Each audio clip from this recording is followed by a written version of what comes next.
LA 침례교회 주일 오전 예배에 함께 참석하신 모든 분들을 주님의 이름으로 환영합니다. 그래서 오늘은 성도님들과 함께 우리 갈라디아서 5장 19절부터 26절까지 있는 잘 아시는 말씀을 가지고 오늘 함께 말씀을 나누도록 하겠습니다. 제가 말씀을 받들어 읽겠는데 모니터에 나오는 말씀을 참고하시거나 주보에도 있습니다. 우리 말씀을 참고하셔서 함께 갈라디아서 5장 19절로 26절까지 있는 말씀 이 아침에 함께 말씀 나누도록 하겠습니다. 제가 말씀을 받들어 읽도록 하겠습니다. 이제 육신의 행위들은 명백하니 이것들이라. 곧 간음과 음행과 부정함과 세욕과 우상숭배와 마술과 증오와 불화와 경쟁과 진노와 다툼과 폭동과 이단 파당과 시기와 살인과 술 취함과 흥청됨과 또 그와 같은 것들이라.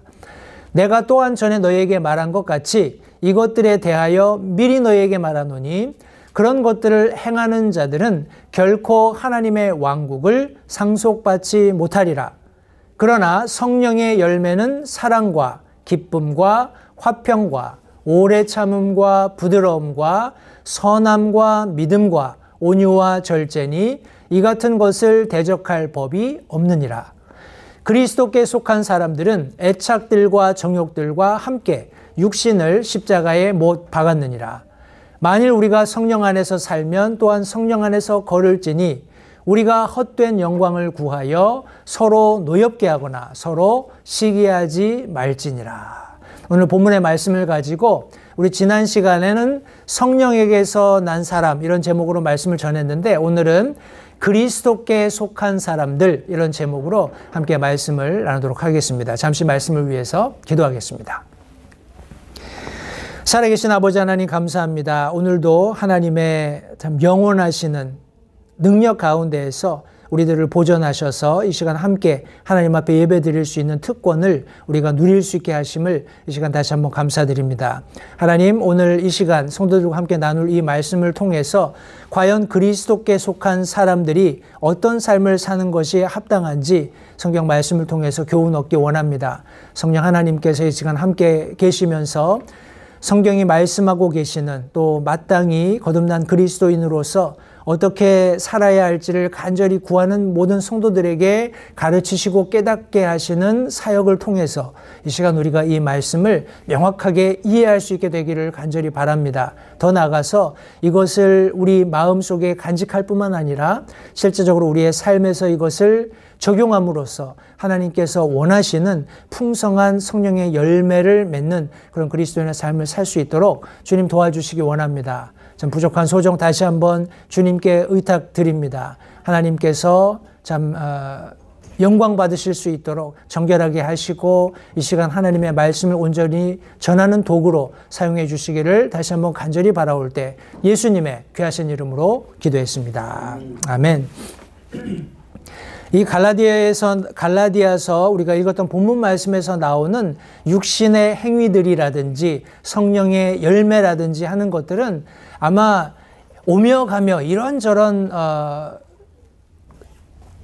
어떤 매체들을 통해서 아마 성도님들이 많이 들으셨고 잘 아실 거라고 생각을 합니다. 그래서 제가 이 각각의 것들에 대해서 깊이 있게 모두 다 설명을 하지 않겠지만 특별히 우리가 이 말씀을 통해서 과연 그리스도께 속한 사람들은 이 육신의 행위들이 이렇고 성령의 열매가 이렇다면 우리는 어떻게 해야 할까 하는 그런 데 조금 더 초점을 맞추어서 성도님들과 말씀을 나누려고 합니다.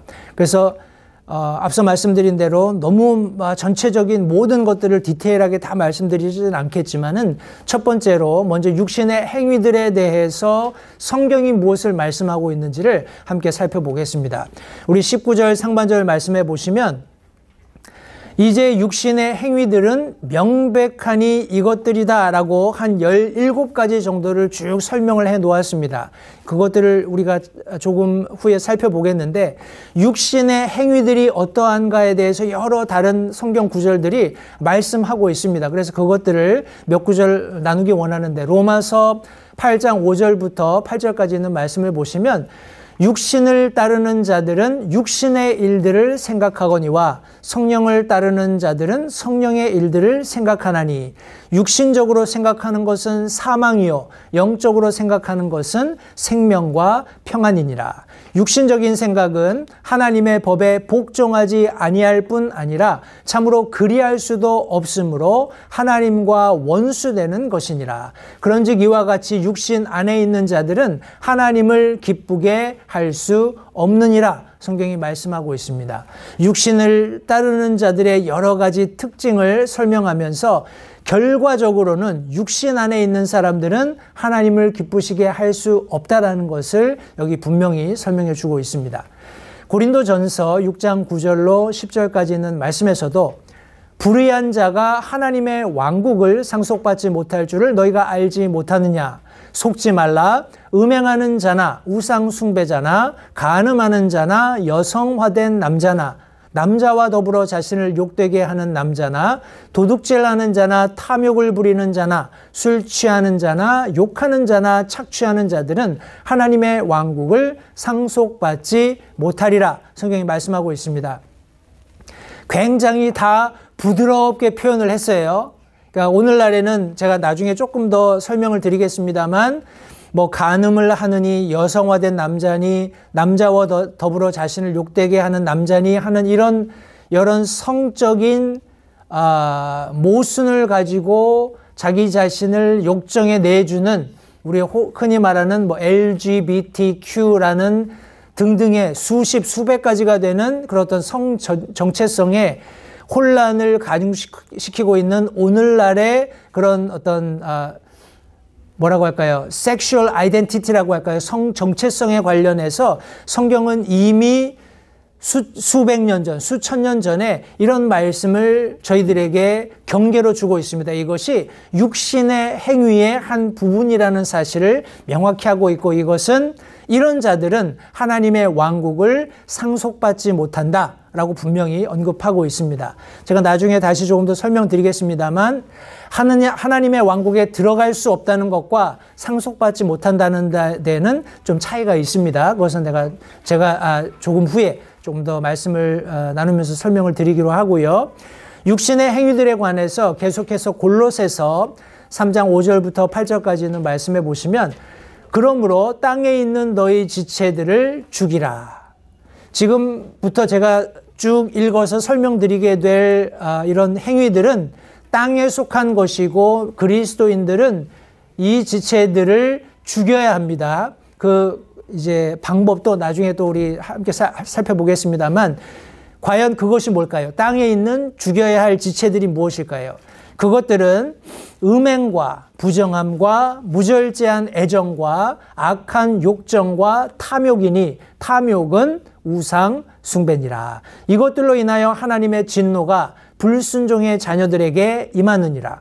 너희도 그것들 가운데서 살 때는 한때 그것들 가운데서 걸었으나 이제는 너희도 이 모든 것을 내버리라. 곧 분노와 진노와 악의와 신성모독과 너희 입에서 나오는 더러운 대화라 하고 성경이 말씀하고 있습니다. 성도님들 우리가 읽었던 말씀에 보면 19절 우리 갈라디아서 말씀에 5장 19절 말씀에 육신의 행위들은 명백한데 이것들이라고 하면서 설명을 했는데 여기 명백하다 하는 성경 원어의 의미는 드러난 혹은 보이는 명확하게 드러나서 모든 사람에게 보여지는 하는 그런 의미를 가지고 있습니다. 아무리 이것을 감추려고 해도 결과적으로는 드러나서 보여질 수밖에 없다는 거예요. 아무도 거부할 수 없게 명백하게 정의될 수 있는 것들이 바로 이런 육신의 행위들이다 라고 성경이 말씀하고 있습니다. 그러면서 17가지 정도의 것들을 여기 언급을 하는데 여러 가지 다양하게 이 17가지의 것들을 나눕니다. 근데 제가 여기 지금 한 5가지로 나눠 놓았는데 그 17가지가 무엇이냐면 간음과 음행과 부정함과 색욕과 이것은 성적인 부분입니다. 인간적인 성적인 욕망을 채우고자 하는 욕심의 기인에서 일어나는 육신의 행위들로 여기 간음, 음행, 부정함, 색욕을 다루고 있고 우상 숭배와 마술.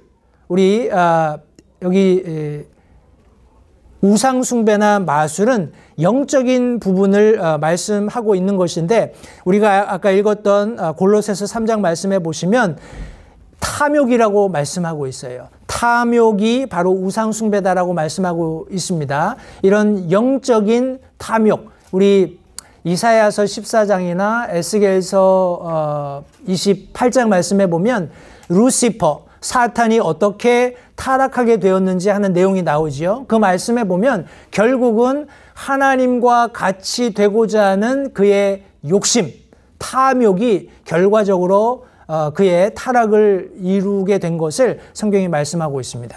성도님들, 우리가 우상 숭배를 하거나 마술을 사용해서 할 수 있는 궁극적인 것은 영적으로 내가 탐닉하는 무엇인가를 이루고자 하는 것이다 하는 부분으로 우리가 그런 말씀들을 함께 인용해 볼 수 있겠습니다.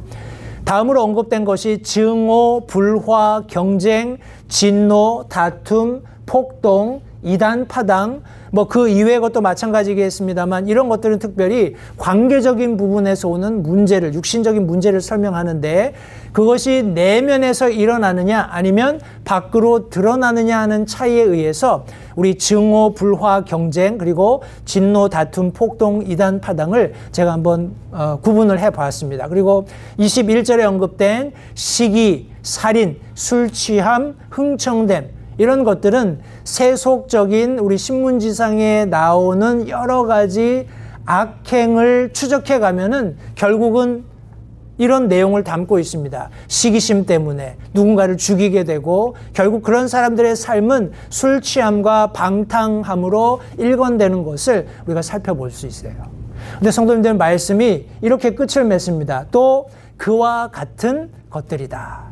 여러 가지 다양한 여기 언급된 17가지 정도의 육신의 행위들을 근거로 해서 일어나는 사건, 사고들, 육신의 행위들이 있다라는 거예요. 제가 다 하기는 어렵겠습니다만 부분적으로 어떤 성적인 부분에 대해서 어떻게 이 세상이 육신적인 행위들을 옹호하면서 타락해 가고 있는지를 잠깐만 설명을 드리겠습니다. 이것은 성도님들 다 모르셔도 돼요. 그냥 듣고 지나가셔도 됩니다. 제가 앞서 잠깐 설명드렸던 우리 젠더 아이덴티티라는 게 있어요. 성 정체성이라고 합니다. 근데 여기 있는 모든 내용을 제가 다 알지 못하기 때문에 읽고 그냥 설명만 해드릴게요. 그냥 듣고 지나가 보십시오. 여기 우리 위키 백과사전에 있는 7가지 젠더 아이덴티티입니다. 아마 지금은 더 많을 수도 있어요. 근데 여기 지금 대표적으로 언급된 것이 시스젠더라는 게 있습니다. 이것은 출생 시 지정된 성별과 성 정체성이 일치하는 사람이에요. 다시 말해서 아기가 응애하고 태어났을 때 얘가 남자다, 여자다 라고 이렇게 성적으로 젠더가 딱 구분이 되면 그게 지금 나와 일치하는 사람을 우리 시스젠더라고 합니다. 사실은 이거 하나밖에 없잖아요. 그죠? 근데 이 성 정체성이 적어도 7가지 정도 나눠진다는 거예요. 여기 트랜스젠더라는 게 있습니다. 많이 들어보셨죠? 트랜스젠더라는 것은 출생 시에 지정된 성별과 성 정체성이 다른 사람입니다. 그리고 non binary라는 게 있어요. 제가 실제로 이렇게 자기를 딱 이렇게 명시해 놓은 사람도 봤는데, 남성과 여성이라는 이분법적 성별에 속하지 않는 사람이에요. 제가 봤을 때는 여자예요. 근데 머리를 짧게 깎고 좀 남자처럼 옷을 입고 있더라고요. 근데 그 사람을 소개하는 태그에 보니까 non binary. 그래서 저희 사전을 찾아봤어요. 근데 이제 안 나오더라고요. non binary라는 그 단어가 한 단어로 안 나오더라고요. 그래서 도대체 이게 뭘 말하는 걸까 했는데, 나중에 이 성경 말씀을 준비하면서 보니까 남성과 여성이라는 그런 이분법적인 그런 성분별법 속에 속하지 않는 사람으로 자기 자신을 이해하는 거예요. 그러니까 이런 분한테 yes ma'am 혹은 yes sir 이렇게 얘기하면은 불쾌하게 생각하는 거예요. 신기하죠?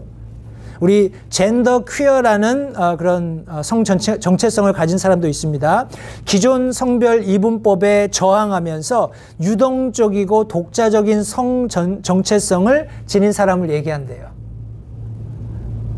모르겠습니다. 어떤 사람인지. 아직까지 이런 분은 제가 못 만나봤기 때문에. 그리고 젠더 플루이드라는 그런 아이덴티티도 있어요. 성 정체성이 시간이나 상황에 따라서 변하는 사람입니다. 아침에는 남자 같고 저녁에는 뭐 여자 같고 뭐 모르겠어요. 하여튼간 그런 분류가 하나 있고요. 바이젠더도 있습니다. 두 가지 성 정체성을 갖고 있고 상황에 따라서 표현이 달라지는 사람이에요. 젠더 플루이드와 유사하지만 좀 차이가 있고요. 그리고 아젠더라는 성 정체성을 가지고 있는 사람이 있는데 성별에 대한 자각이 없거나 성별을 느끼지 않는 사람을 이렇게 부릅니다. 아이젠더라고. 이런 성 정체성에 대한 분류가 있는가 하면 성 또 지향성이 있습니다. 우리 섹슈얼 오리엔테이션이라는 그런 우리 분류도 저희 네이버 블로그에 보니까 나오던데 여기 보면 이성애가 있어요. 이건 일반적인 사람들이 가지고 있는 자신과 다른 이성에 대해서 성적인 호감을 느끼는 그런 사람을 이성애자라고 하고 동성애자가 있습니다. 자신과 같은 성별에 끌리는 사람들 그리고 양성애자 우리 남성이나 여성 모두에게 성적인 그런 호감을 느끼는 사람 범성애자 성별에 관계없이 사람에게 그냥 끌릴 때 범성애자라고 합니다. 그리고 무성애자, 성적 끌림을 거의 느끼지 않거나 전혀 느끼지 않는 사람. 그런데 성도님들 제가 말씀드렸던 성 정체성과 성적 지향성은 별개입니다. 그러니까 더 다양해질 수 있다는 거죠. 내가 남자가 될 수도 있고 여자가 될 수도 있고 이런 상황에서는 남성으로 이런 상황에서는 여성으로 나를 이야기할 수 있고 그런 상황에서 내가 어떤 사람을 어떤 대상을 사랑할 거냐도 다 다르다라는 거예요. 제가 이것들을 쭉 말씀드리는 이유는 성도님들 여기에 지금 17가지 언급되어 있는 육신적인 행위들이 그와 같은 것들로서 오늘날 얼마나 다양하게 이 세상을 타락시키고 있는가 하는 것을 제가 설명드리기 위해서 여기 지금 첫 번째 성적인 부분, 욕정에 관련된 작은 부분을 그냥 설명드린 것 뿐이에요. 그러니까 아마 성도님들이 알고 경험하시고 들었거나 본 것들을 아마 여기다가 내용을 추가한다고 할 것 같으면 아마 우리가 며칠 몇 밤을 이야기해도 부족할 겁니다. 성도님들 이러한 것들이 육신의 행위들이고 명백하게 드러나서 모든 사람들이 알 수 있는데 성경 말씀은 뭐라고 말씀하시냐면 내가 또한 전에 너희에게 말한 것 같이 이것들에 대하여 미리 너희에게 말하노니 그런 것들을 행하는 자들은 결코 하나님의 왕국을 상속받지 못한다 라고 지금 여기 사도 바울이 언급하고 있습니다. 제가 요한일서 2장 15절 16절 말씀을 읽을 텐데 이 말씀에 보시면 세상이나 세상에 있는 것들을 사랑하지 말라. 이것은 명령입니다. 왜요? 어떤 사람이 세상을 사랑하면 아버지의 사랑이 그 속에 있지 아니하니 세상에 있는 모든 것, 즉 육신의 정욕과 안목의 정욕과 인생의 자랑은 아버지에게서 나지 않고 세상에서 나느니라. 결과적으로 우리가 앞서 살펴보았던 그리고 부분적으로 함께 깊게 고찰해 보았던 육신적인 행위들 이것은 세상에 속한 것들이고 세상에 있는 모든 것 다시 말해서 육신의 정욕에 기인했건 안목의 정욕에 기인했건 인생의 자랑에 기인했건 그것은 아버지에게서 나지 않았고 세상에서 났다라고 성경이 분명히 말씀해 주고 있기 때문에 그렇습니다. 그렇기 때문에 성도님들 이런 육신의 행위를 하고 그것에 사로잡혀 있고 그것을 버리지 않는 사람들은 결코 하나님의 왕국을 상속받을 수 없다라고 말씀하셨어요. 우리 하나님의 왕국과 관련해서 성경에 여러 다양한 구절들이 있습니다. 제가 그 구절들을 다 말씀드리지는 않고 하늘의 왕국과 관련된 동사만 설명을 드려볼게요. 하나님의 왕국을 예수님이 없으면 볼 수 없습니다. 하나님의 왕국은 예수님이 없으면 들어갈 수 없습니다. 하나님의 왕국은 우리가 읽은 갈라디아서 말씀에 보시면 하나님께서 요구하시는 행위를 하지 않으면 상속받을 수 없습니다. 이것은 보거나 들어가는 것과는 좀 차이가 있어요. 그리고 우리 데살로니가 후서 말씀에서는 어떤 행위가 하나님의 왕국에 합당하지 않다라고 말씀하고 있고, 하나님의 왕국을 받지 못한다라는 동사를 사용하기도 하고, 하나님의 왕국이 가까이 왔다라는 동사도 우리가 찾아볼 수 있고, 하나님의 왕국에 속하지 않는다 하는 동사도 볼 수 있습니다. 그리고 하나님의 왕국에 들어가려면 고난을 겪어야 한다라는 말씀이 우리 사도행전 14장 말씀에 들어 있습니다. 다시 한번요, 성도님들, 하나님의 왕국은 볼 수 있는 것이고 들어갈 수 있는 것이고 상속받을 수 있는 것이고, 하나님의 왕국에 합당하고 합당하지 않은 어떤 행위들이 존재하고 하나님의 왕국을 받거나 하나님의 왕국에 속할 수 있다는 것을 여러 성경 구절 말씀들이 우리에게 가르쳐주고 있습니다. 제가 오늘 아침에 말씀을 읽다가 야고보서 2장 5절 말씀을 읽었습니다. 이 말씀에 보시니까 내 사랑하는 형제들아 귀를 기울이라. 하나님께서 이 세상의 가난한 자들을 택하사 믿음에 부요하게 하시고 또 자신을 사랑하는 자들에게 약속하신 왕국의 상속자들로 삼지 아니하셨느냐 하고 성경이 말씀하고 있습니다. 이 말씀의 취지는, 이 말씀을 야고보서의 저자가 하게 되는 이유는 사람들이 외모로 사람들을 평가하는 거예요. 그 이전의 말씀해 보시면 가령 우리 예배당에 잘 차려입고 아주 그냥 삐까뻔쩍한 사람이 들어오면 사람들이 여기 높은 데 앉으십시오 이렇게 하고, 이렇게 뭐라고 하나요, 좀 차림새가 볼품이 없고 뭐 못 가진 듯한 사람이 있으면 거기 서 있든지 여기 내 밑에 앉든지 알아서 하시오. 만약에 이렇게 한다면 너희들이 사람을 외모로 평가하는 것 아니냐 하는 어떤 교회 안에 있을 수 있는, 그리스도인의 마음 가운데 있을 수 있는 육신적인 안목에 대해서 정죄하면서 이런 말씀을 하고 있는 거예요. 하나님의 왕국이라는 것은 그 사람이 얼마나 잘 차려입었냐, 얼마나 많이 가졌냐, 교회에 얼마나 공헌하고 헌신했냐, 이것과 상관없이 가난한 자들을, 하나님께서 이 세상에 가난한 자들을 택하셔서 믿음에 부요하게 하셨다라는 거예요. 그리고 그런 사람들, 자신을 사랑하는 사람들을 약속하신 왕국의 상속자들로 삼지 않았느냐라고 말씀하고 계신 겁니다. 성도님들, 여기 지금 우리가 함께 살펴보고 있는 갈라디아서 5장에서 이런 육신의 행위들을 언급하면서 이 육신의 행위들을 가지고서는 하나님의 왕국을 상속받을 수 없다. 이것은 구원을 잃는다는 얘기는 아닙니다.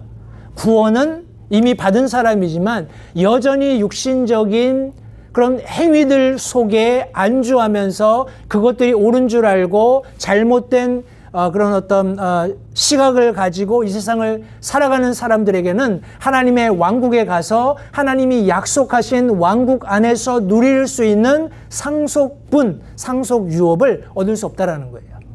성도님들, 믿는 그리스도인들도 믿는 그리스도인들은 천년 왕국에 모두 들어가지요.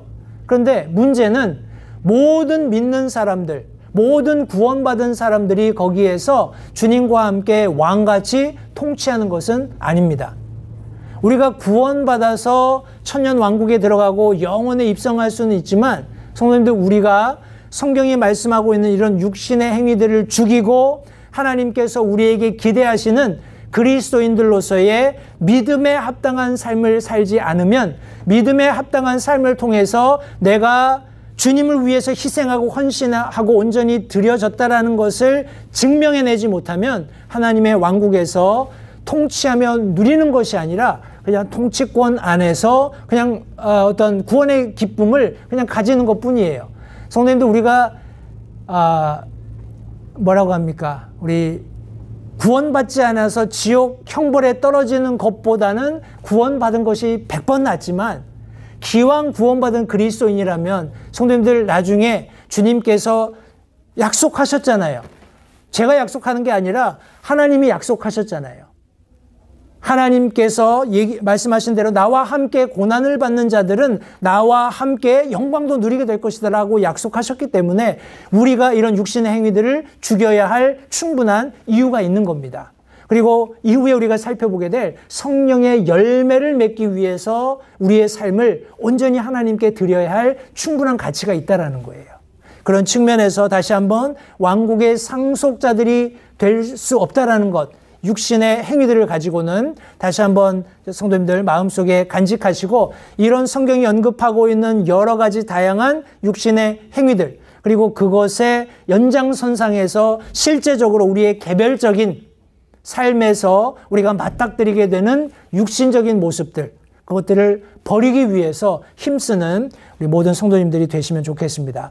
우리 성령의 열매에 대해서 설명을 합니다. 22절, 23절 말씀해 보시면 그러나 성령의 열매는 사랑과 기쁨과 화평과 오래 참음과 부드러움과 선함과 믿음과 온유와 절제니 이 같은 것을 대적할 법이 없느니라.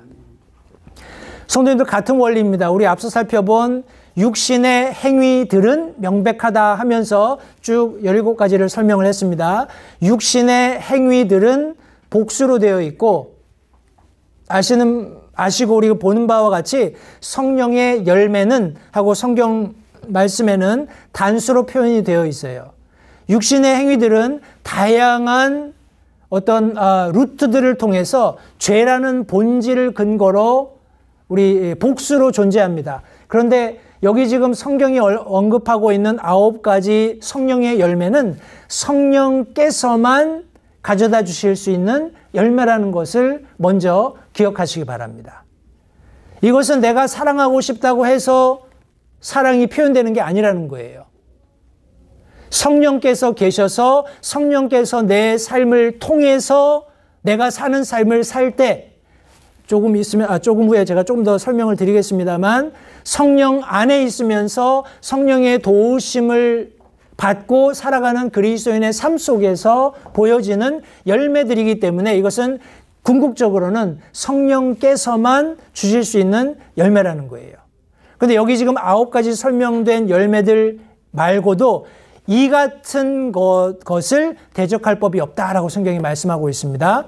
우리가 앞서 읽었던 우리 육신의 행위들을 쭉 설명하고 나서 맨 마지막에 21절 하반절에 보면 또 그와 같은 것들이라고 언급한 것처럼 성령의 열매들도 여기 지금 9가지로 설명을 하고 있지만 더 많게 더 다양하게 실제적으로 우리 그리스도인의 삶에서 보여질 수 있다는 겁니다. 다시 한번 이 모든 것들을 제가 디테일하게 다 설명을 하지 않겠습니다만 여기 그냥 간단하게 요약을 한다면 3가지로 나눠볼 수 있을 것 같아요. 3개씩. 우리 사랑, 기쁨, 평화라는 것은 나와 하나님과의 관계 속에서 이루어지는 겁니다. 내면적인 어떤 변화가 하나님과의 친밀함으로 드러났을 때 그 개인의 삶 속에 사랑과 기쁨과 화평 혹은 평화가 있는 겁니다. 그리고 이런 하나님과의 관계가 잘 형성이 되면 다른 사람과의 관계도 좋다라는 거예요.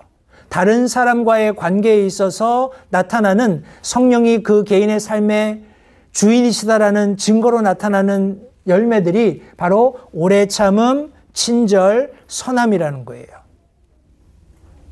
우리가 가정이 되었건 교회가 되었건 직장이 되었건 어떤 사람이 여러 가지 상황 속에서 오래 참고 친절하고 선함을 유지하고 있다면 그 사람은 하나님과의 관계가 바른 사람이기 때문에 사랑이 넘치고 기쁨이 있고 평화로운 가운데 다른 사람을 향해서도 오래 참고 친절하고 선을 끊임없이 베풀 수 있는 그런 어떤 마음의 자세가 될 수 있다는 것을 지금 설명하고 있는 겁니다. 그리고 마지막 3가지는 내 안에 내면적으로 존재하는 그런 어떤 특징들입니다. 성령께서 내 마음 가운데 계실 때 내 안에 이루어지는 특징으로 믿음, 온유, 절제를 설명을 합니다. 성령께서 내 삶을 인도해 가시고 나 스스로를 통제할 수 있는 그런 성령의 열매들로 이 세 가지를 설명을 합니다.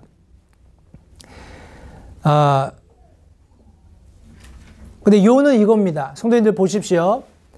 육신의 행위들이 분명하게 드러나서 모든 사람이 알 수 있게끔 보여지는 것들이 17가지가 있어요.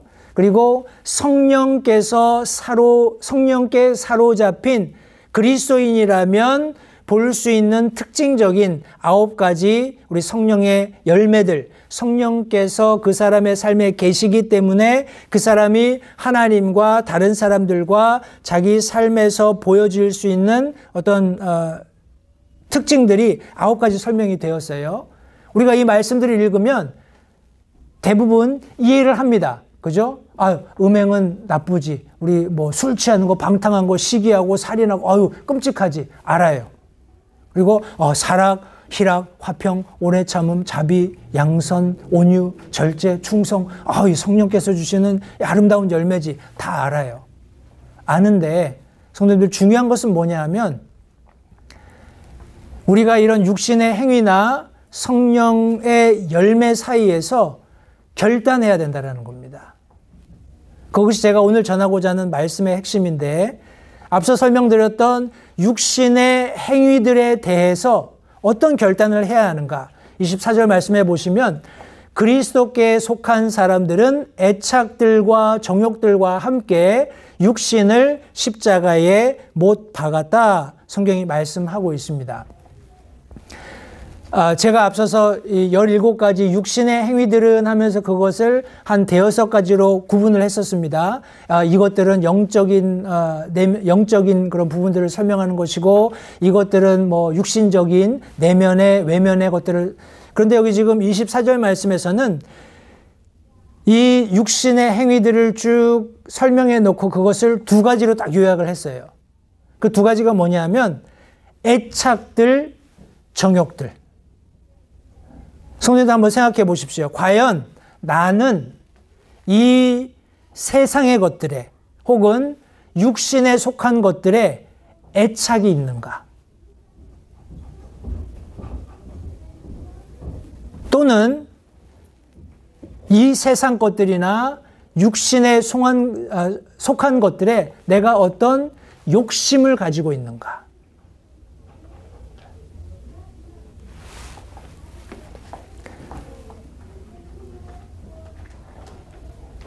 우리 갈라디아서 말씀을 통해서 사도 바울이 이 애착들, 정욕들을 해결할 수 있는 그리스도께 속한 사람들이 보이는 그런 성숙한 삶의 모습을 갖기 위해서 그 그리스도인들이 할 수 있는 유일한 해결 방법으로서 여기 십자가를 제시하고 있습니다.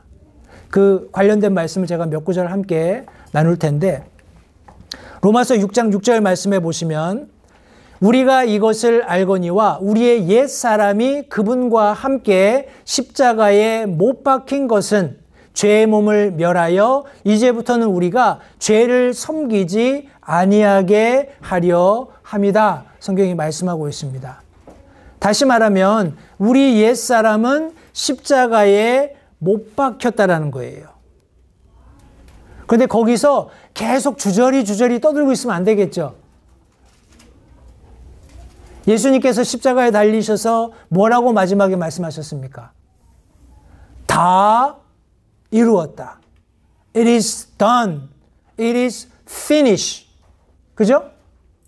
다 이루었다 하고 숨을 거두셨다라고 분명히 성경이 말씀하고 있습니다. 그런데 우리 그리스도인들은 오늘날도 여전히 어떤 사람은 맞습니다. 나 자신을 십자가에 못 박아야 합니다 하고 십자가에 탁 매달린 그런 모습을 보여요.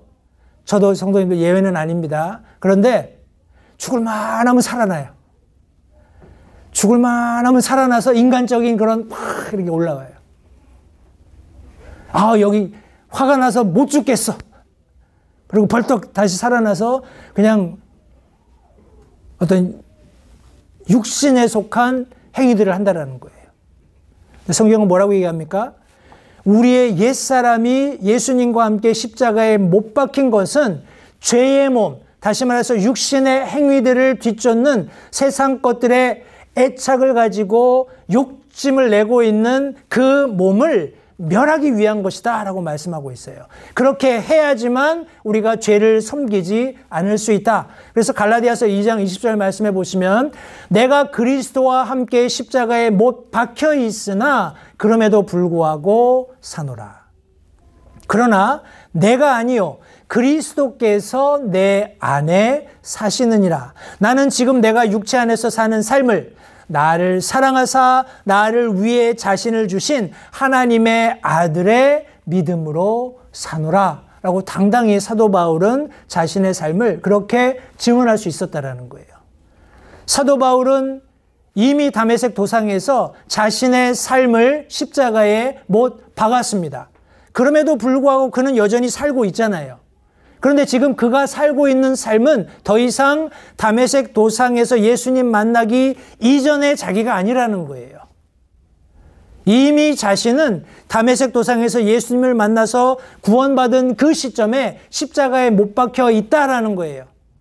늘 자신이 육신적인 행위들로 인해서 죄의 본성을 따라 살려고 하는 그 순간마다 뒤돌아보면 자기가 십자가에 못 박혀 있는 것이 보이는 거예요. 아, 내 육신은 십자가에서 못 박혔고 죽었지. 지금 내가 살고 있는 것은 내가 아니라 나를 사랑하셔서 나를 위해서 자기 몸을 버려서 나를 핏값 주고 사신 바로 그 예수님이 사시는 거지, 그분을 믿는 믿음으로 사는 거지, 그분이 주신 믿음으로 사는 거지 하고 자기 자신을 늘 새롭게 했다라는 것을 성경이 말씀하고 있는 겁니다.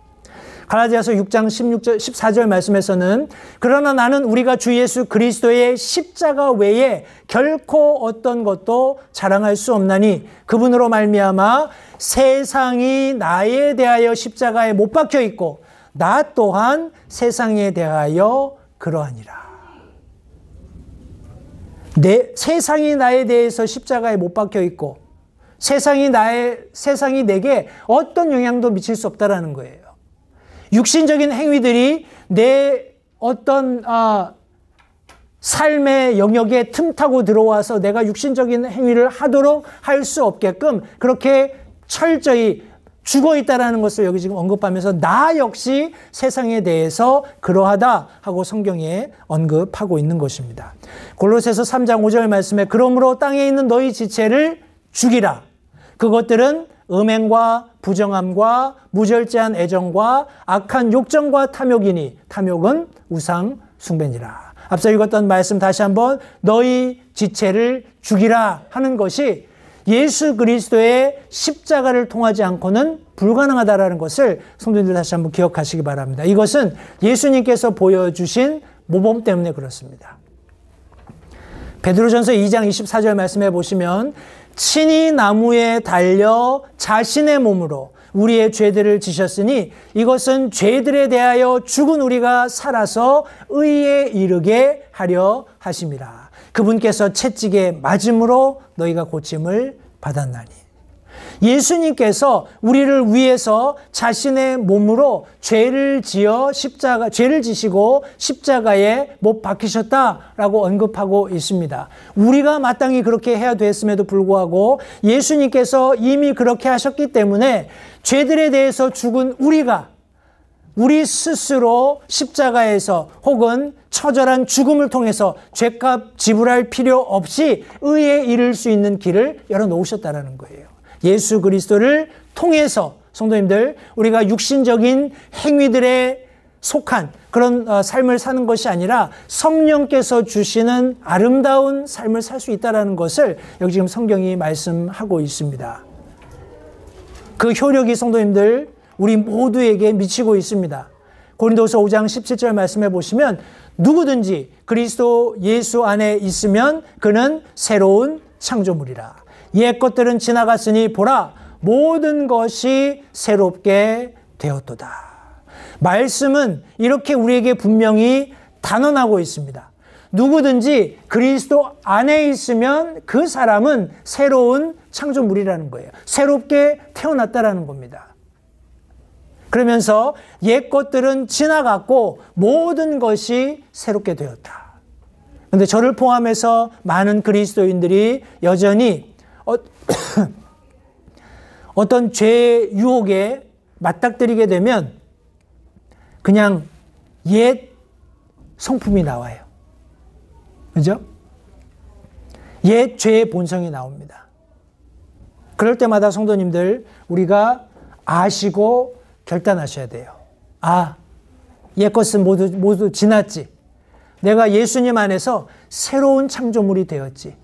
아, 내가 새롭게 되었다라는 것을 인식하시고, 이런 두 가지 분명히 여전히 믿은 거듭난 그리스도인의 삶에도 존재하는 선택의 기로에서 지혜롭게 성령의 도우심으로, 성령의 인도하심으로 나아가는 지혜로운 우리 성도님들이 모두 되시길 바랍니다. 이런 십자가의 능력을 저와 여러분들의 삶에 적용해야 합니다.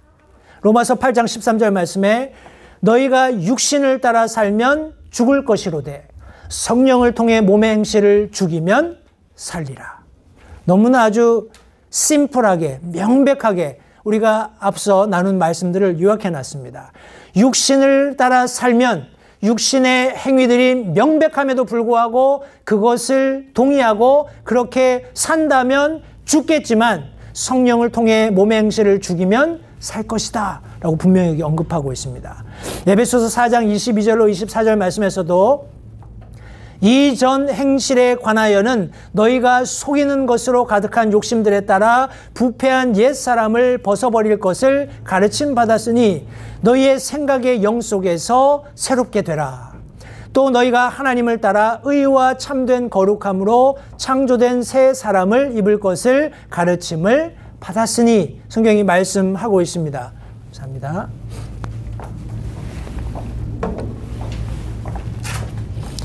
우리 골로새서 3장 9절로 10절 말씀에서도 서로 거짓말하지 말라. 너희는 옛사람과 그의 행위를 벗어버리고 새 사람을 입었는데 이 새 사람은 그를 창조하신 분의 형상을 따라 지식에서 새로워진 자니라. 성경이 말씀하고 있습니다. 성도님들, 옛사람과 그 옛사람에 속한 명백한, 너무나 모든 사람이 알 수밖에 없고 드러날 수밖에 없고 결코 감출 수 없는 이런 육신에 속한 행위들을 성경 말씀은 이미 우리가 벗어버렸고 새 사람을 입고 있다라고 성경이 말씀하고 있어요. 이 새 사람은 예수 그리스도로 말미암아서 성도님들 지식에서 새로워졌다라고 말씀하고 있습니다. 이제 더 이상 핑계할 수 없겠죠. 우리가 육신의 행위들이 뭔지 이제 알았습니다. 성령께서 주시는 열매들이 무엇인지도 알았어요. 그렇다면 우리가 어떻게 선택해야 하는지는 우리가 가지고 있는 하나님의 말씀에 근거하는 겁니다. 전에는 핑계할 수 있었겠죠. 아유, 내가 그게 육신에 속한지 몰랐어요. 아유, 성령님이 그런 열매들을 나한테 허락해 주시는지, 내 삶에 그런 것을 하나님이 요구하시는지 몰랐습니다. 그렇게 핑계할 수 있었겠지만 이제는 그럴 수 없어요. 성도님들, 우리는 하나님의 말씀을 아는 지식 가운데에서 자라가야 합니다. 이런 육신의 일이 되었건 성령께서 함께 하셔서 성령께서 내 삶을 지배하시고 주관하셔서 얻게 되는 삶의 열매들 사이에서 내가 선택해야 한다면 바라기는 성령의 열매들을 선택할 수 있으면 좋겠습니다.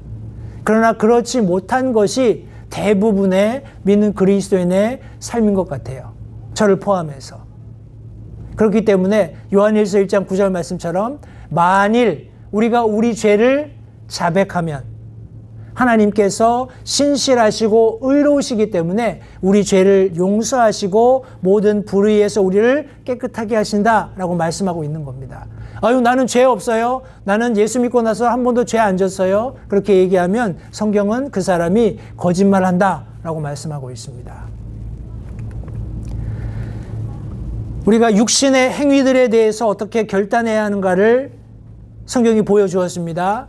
십자가의 능력을 통해서 우리가 십자가의 옛 사람과 속한 행위들을 모두 못 받고 새 사람을 입었기 때문에 새 사람을 입은 새로운 창조물이라는 것을 인식하면서 우리 삶에서 하나님께서 원하시는 성령의 열매를 맺도록 우리가 살아야 한다라는 그런 어떤 결단을 성도들이 가져야 하고, 성령의 열매에 관해서 25절, 26절 말씀해 보니까 우리가 성령 안에서 살면 또한 성령 안에서 걸을지니 우리가 헛된 영광을 구하여 서로 노엽게 하거나 서로 시기하지 말자라고 성경이 말씀하고 있습니다.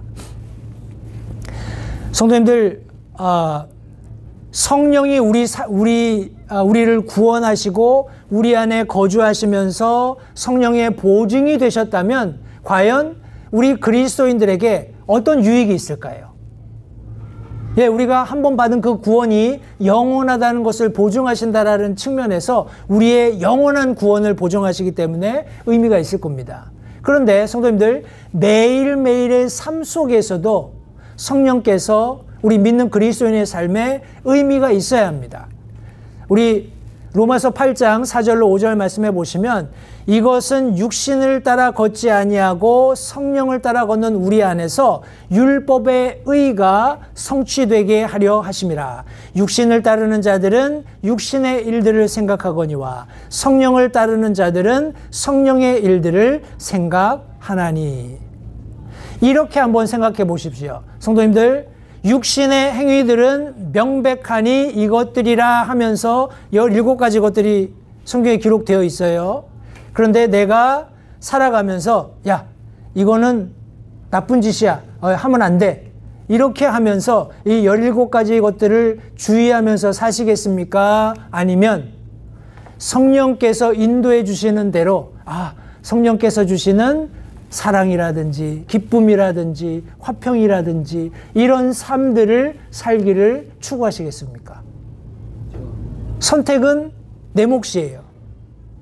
여러 가지 있는 뭐라고 얘기하나요? 우리 엣지 크리스천, 아니면 이렇게 뭐라고 하나요? 이게 그런 사람들이 종종 있더라고요. 아주 그냥 난해한 선상에 서서 자기가 굉장히 많은 것을 알고 있고 나는 그 정도는 내가 충분히 견딜 수 있다, 이렇게 자기 자신을 과시하고 싶은 사람들이 더러 있습니다. 그래서 항상 그 엣지, 끄트머리에 다 이렇게 쓰려고 해요.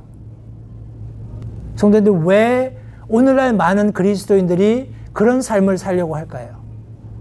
이 정도는 술 취하는 거 아니야. 맥주 한 잔, 소주 한 잔, 이걸 뭘 술 먹는다 그래. 이런 엣지에 서가지고 그런 어떤 율법적인 크리스찬이티를 보이고 있는 거예요. 왜 그렇게 합니까? 성경에서 술 먹지 말라고 했으니까 나는 술 잔도 술 냄새도 안 맡으랍니다. 이렇게 멀찍이 서서 그냥 성령께서 주시는 그런 평안함 가운데 사시는 게 더 좋지 않겠어요? 육신을 따라 걷지 않고 성령을 따라 걷는 우리 안에서 율법의 의가 성취된다라는 거예요. 누구를 통해서요? 성령 하나님을 통해서. 성령께서 우리 안에 계시면은 우리가 그렇게 엣지에 서서 이것이 육신의 행위인가 아닌가, 이 정도는 내가 할 수 있어, 이 정도는, 그렇게 할 필요가 없다라는 거예요. 성령께서 안전한 가이드라인을 주시기 때문에 우리의 삶이 성령의 일들을 생각하면서 풍성하게 성령께서 가져다 주시는 열매를 맺는 삶을 살 수 있다는 것을 성경이 말씀하는 겁니다.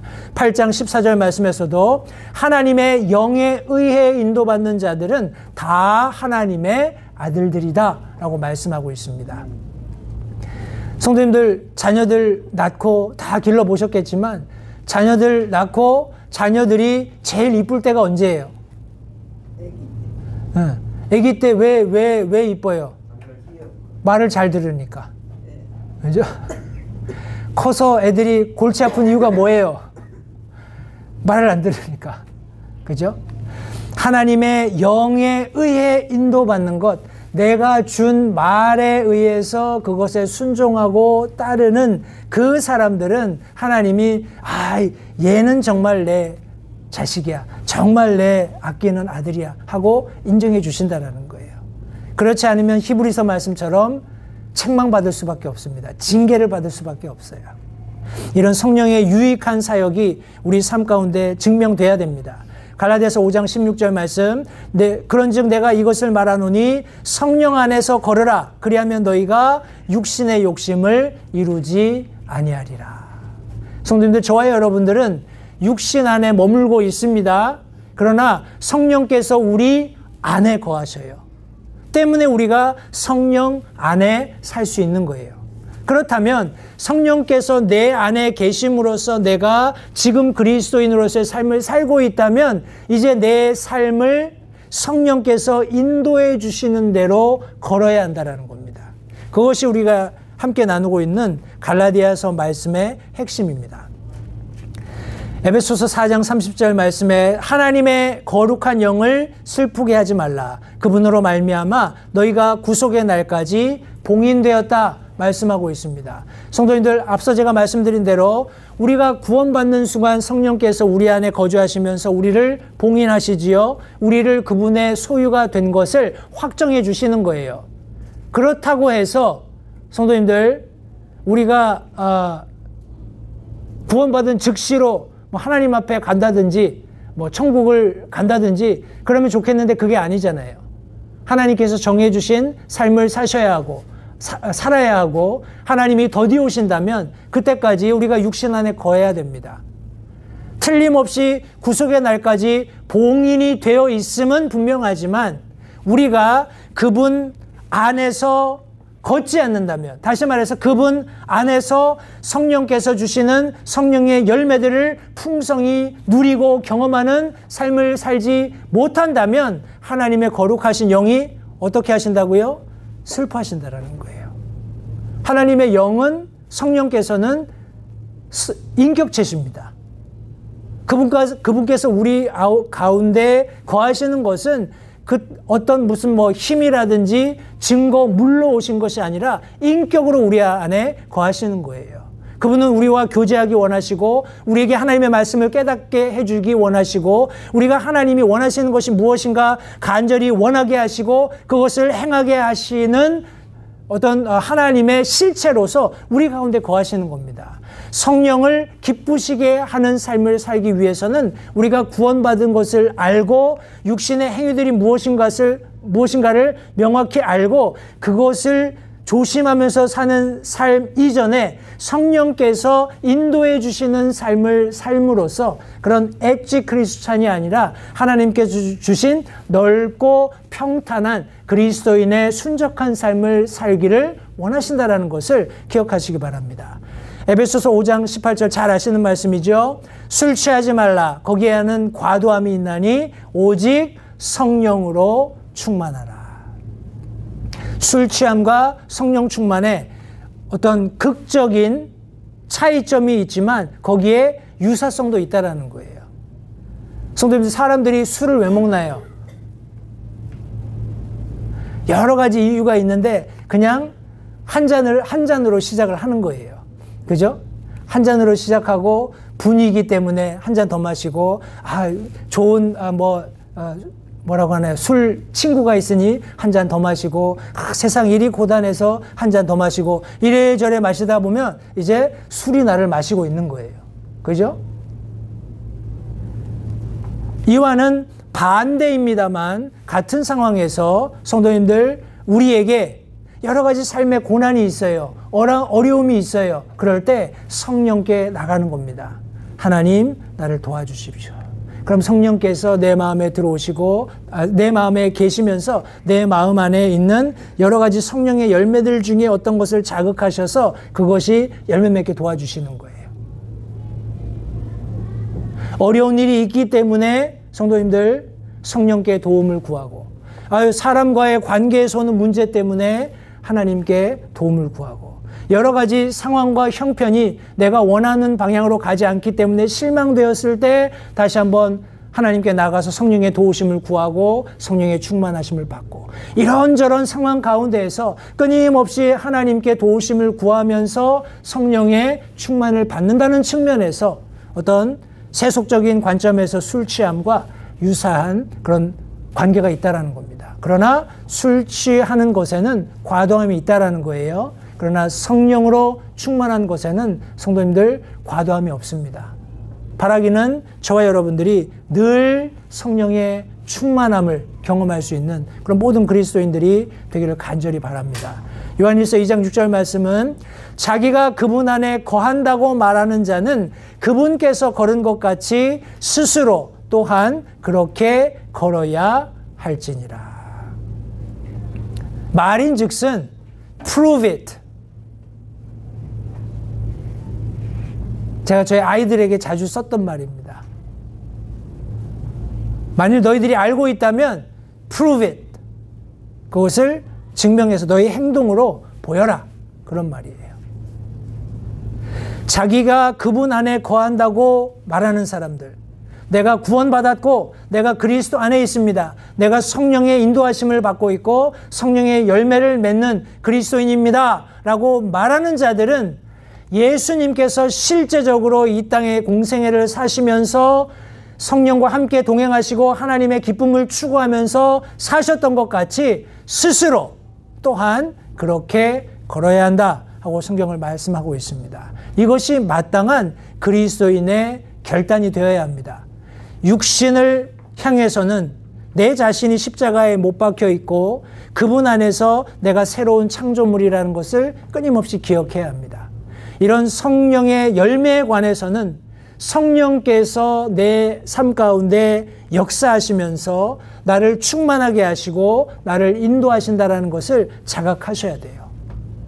그것을 망각하면 헛된 영광을 구하게 되고 서로 노엽게 하거나 시기하게 된다는 겁니다.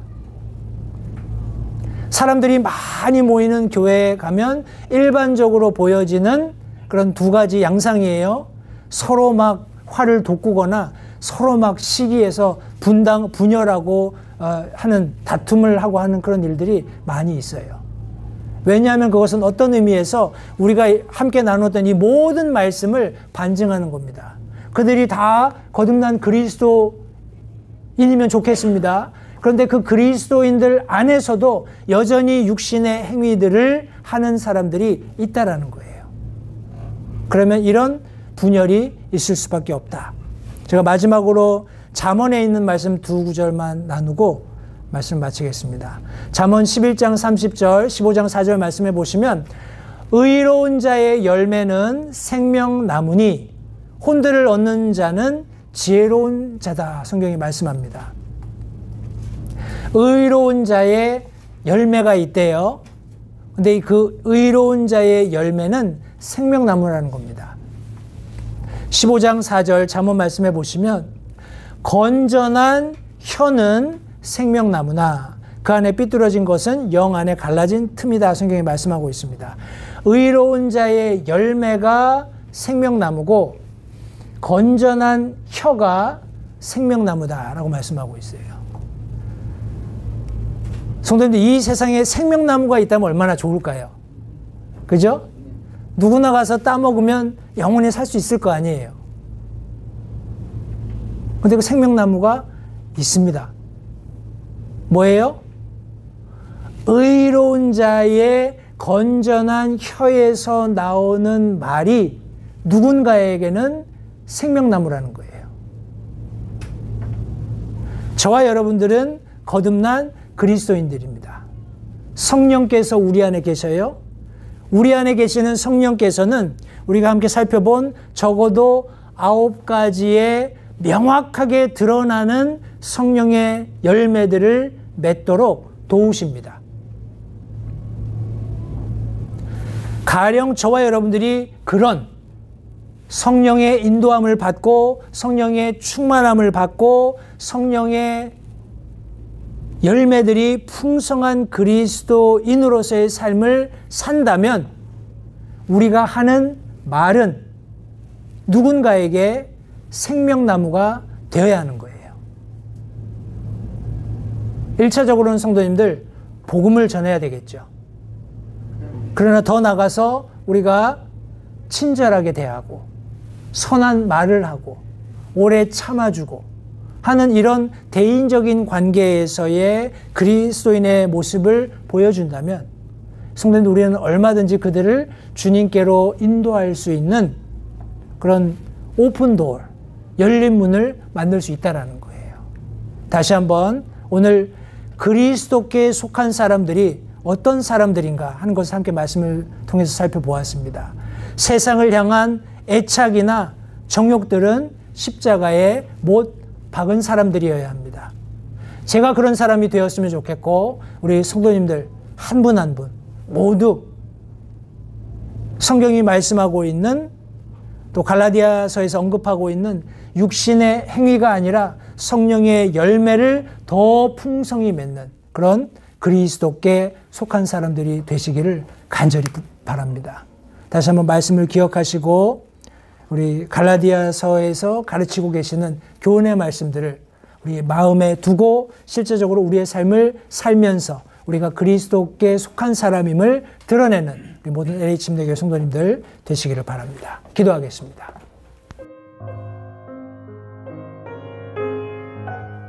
잠시 들으신 말씀에 따라 결단하는 시간을 가지시기 바랍니다. 하나님께서 무엇을 말씀하시든지 따르기로 결단하십시오. 하나님께서는 순종하는 자들을 존중하십니다.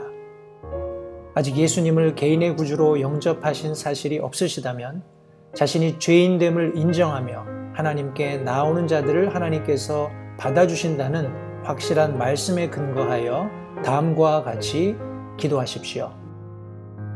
하나님, 나는 죄인입니다. 나는 내 죄로 인해 죽을 수밖에 없음을 압니다. 그러나 예수님께서 내 죄를 위해 십자가에서 피 흘려 죽으시고 사흘 만에 다시 살아나셔서 내 죄값을 모두 지불하셨고 내게 새로운 생명을 약속하셨음을 믿습니다. 지금 이 순간 예수님을 내 마음에 모셔드립니다. 내 마음에 오셔서 나의 주와 그리스도가 되어주십시오. 예수님 이름으로 기도했습니다. 다음과 같이 기도하셨다면 여러분은 성경 말씀대로 구원을 받으셨습니다. 계속해서 주 안에서 함께 자라가는 복된 교제가 있기를 간절히 바랍니다.